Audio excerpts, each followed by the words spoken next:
Below is a single-scene story, fully expanded in well over 1,500 words, written in a cinematic, emotional style.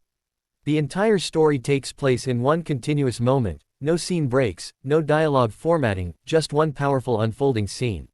The denial did not arrive loudly. It came quietly, in the way humiliation often does, wrapped in politeness, disguised as procedure, delivered with a smile that never reached the eyes. The airport gate was alive with motion, a river of rolling luggage and impatient footsteps, yet in that moment everything seemed to slow as the boarding agent's hand hovered over the scanner and then stopped. The woman standing before the counter had already extended her boarding pass, her posture calm, her expression composed, the kind of stillness that comes from years of learning not to react too quickly. She wore a tailored navy coat, simple gold earrings, and carried herself with a confidence that did not seek attention. First-class boarding had just been announced, and she had stepped forward with the rest of the small group, blending in without effort. But something in the agent's eyes shifted the instant the name appeared on the screen. There was a pause, too long to be accidental. The agent's fingers tapped the keyboard once, twice, then stopped again. Around them, passengers continued moving, boarding passes beeping cheerfully as others were waved through. The woman waited, patient, accustomed to delays, accustomed to systems that moved slowly when they wanted to. The agent finally looked up, her smile tightened, and she gestured slightly to the side, indicating that the woman should wait. No explanation was offered, no apology, just a subtle redirection, as if this were the most natural thing in the world. Minutes passed. The first-class line thinned. A man in a wrinkled blazer was waved through without hesitation. Another passenger laughed with the agent, exchanging small talk, then disappeared down the jet bridge. The woman remained standing to the side, her boarding pass still in her hand, the unspoken question hanging in the air. She glanced at the screen behind the counter, which still read first-class boarding in bold letters. She checked her pass again, not because she doubted it, but because she had learned that sometimes people needed proof repeated twice before they believed it. Finally, she stepped forward again, gently placing the boarding pass on the counter. The agent's eyes flicked down and back up, and this time the smile vanished completely. The agent said something brief, something rehearsed, something about a seat reassignment, and a system issue, her tone clipped and final. The woman listened without interrupting, her face unreadable. Around them, a few nearby passengers slowed, sensing tension the way animals sense a change in weather. A man behind her frowned. A woman clutched her purse a little tighter. The agent slid the boarding pass back across the counter, not meeting the woman's eyes. The implication was clear: step aside, you do not belong here. The woman did not raise her voice. She did not argue. She simply stood there, absorbing the weight of the moment, the familiar sting of being quietly told no, of being reminded that credentials and tickets and achievements sometimes mattered less than perception. She could feel the heat rising in her chest, not anger exactly, but something heavier, the exhaustion of having seen this before. She stepped aside once more, this time fully out of the boarding lane, and watched as the final first-class passengers were waved through. The gate area grew quieter as the general boarding groups were announced. People glanced at her, some with curiosity, some with discomfort, some with indifference. She felt invisible and hyper-visible all at once, standing there with a first-class ticket that suddenly seemed theoretical. What no one around her knew, what the agent certainly did not know, was that this woman had spent her life mastering moments like this. She had learned early that power did not always announce itself, that the most influential people in a room were often the quietest. She had built a career not on loud declarations but on precision, on preparation, on knowing exactly when to act. The airport noise washed over her as she reached into her coat pocket and withdrew her phone, her movements unhurried. She did not rush. Rushing would suggest desperation, and she was not desperate.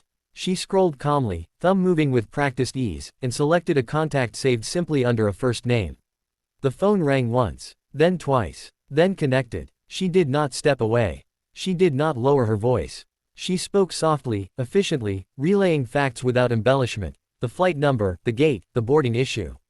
Her expression remained composed, but her eyes were sharp now, focused. Whatever was being said on the other end caused her to nod once, slowly, as if confirming something she already knew. As she ended the call, the agent glanced up briefly, irritation flickering across her face at the sight of the woman still standing there. The general boarding announcement echoed overhead. A line began to form again, longer this time, messier. The woman remained exactly where she was, just to the side of the counter, neither obstructing nor retreating. She was waiting. The change came subtly at first. A supervisor approached the gate, her stride brisk, her expression serious. She leaned in toward the agent, speaking quietly but firmly, her eyes flicking between the screen and the woman standing nearby. The agent's posture stiffened. Her fingers hovered over the keyboard again, this time moving faster, more urgently. The supervisor straightened and turned fully toward the woman, her face now carefully neutral, professional. The surrounding passengers sensed a shift. Conversations paused. A few people leaned slightly closer, pretending to adjust bags or check phones while listening. The woman met the supervisor's gaze evenly, offering no smile, no challenge, just presence. The supervisor gestured toward the counter, indicating that the woman should step forward.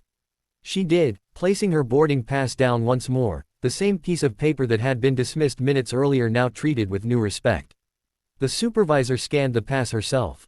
Her expression changed, not dramatically, but enough. A subtle tightening around the eyes, a brief inhale. She glanced at the agent, then back at the woman. Something unspoken passed between them, a recalibration of assumptions. The supervisor nodded once, then turned to the agent and said something that caused the agent's face to flush, color rising quickly up her neck. The agent reprinted something, hands shaking just slightly, and slid a new boarding document across the counter. This time, it was accompanied by an apology, delivered stiffly, as if forced through clenched teeth. The woman listened, accepted the paper, and said nothing. She did not need to. The balance of power in the space had shifted so completely that words were unnecessary.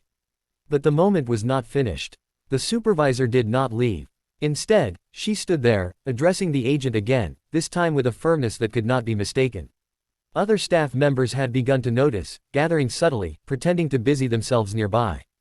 The woman stood quietly as the conversation unfolded around her, the airport hum continuing as if nothing extraordinary were happening, even as something very important was. The supervisor gestured toward the jet bridge, then toward the agent's terminal. The agent nodded repeatedly, her earlier confidence gone. The supervisor then turned back to the woman, her tone now careful, respectful, offering assurances that went beyond the seat itself. The woman acknowledged them with a slight nod. She did not gloat. She did not smile. Vindication, for her, was not about triumph, it was about correction. As she finally walked down the jet bridge, first-class boarding long finished, the space seemed different. A few passengers avoided her gaze. Others watched her with something like awe.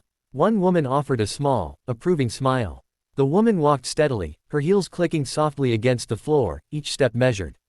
She took her seat without ceremony, placing her bag carefully in the overhead bin, smoothing her coat as she sat. Only then, as the aircraft door closed and the hum of the engines deepened, did she allow herself a quiet breath.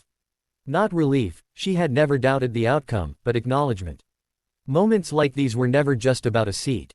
They were about being seen, about systems being forced to confront their own blind spots, about reminding the world that assumptions could be expensive.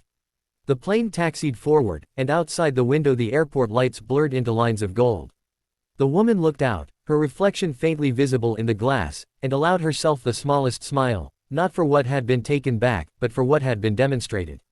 Power did not need to announce itself. Sometimes, it simply waited, made one call, and let the world adjust accordingly.